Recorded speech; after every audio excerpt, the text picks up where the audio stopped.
Hi guys दर्शन नमस्ते। हामी चाहिँ आज यो आके बोनो यामा पार्क भन्ने छौँ। नाम पनि कस्तो लामो हो कि के हो होइन भन्न नजाने।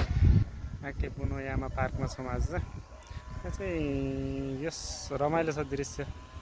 यो एग्रिकल्चर पार्क पनि भन्दो रहेछ। एग्रिकल्चर पार्क बस यो फुलहरूको चाहिँ पार्क यस्तो दामी छ।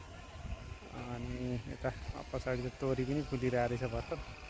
राम्रो छ, मजाको छ पार्क चाहिँ घुम्नलाई। मान्छेहरू टनक्क घुम्न आइरहेछन्, यस्तो दामी छ पार्क चाहिँ। यहाँबाट हेर्दा नजिक चाहिँ गइराखेन, म माथि डाँडामा आएर खिचिरहेको छु भिडियो चाहिँ जस रमाइलो छ। अब चाहिँ तल जान्छु ल म। के छ, कस्तो रहेछ पार्क? रमाइलो छ, दामी हो। जस राम्रो छ गाइस, घुम्न आउनलाई छ है। ल हामी पनि मार्दैछौँ भर्खर होइन। यहाँ चाहिँ तुलिप फुलहरू पनि छ यस्तो मजाको होइन। यो चाहिँ जापानको यो अप्रिलदेखि मेसम्म चाहिँ यस्तो फुलहरू मजाले फुल्छन्। यस राम्रो छ ल।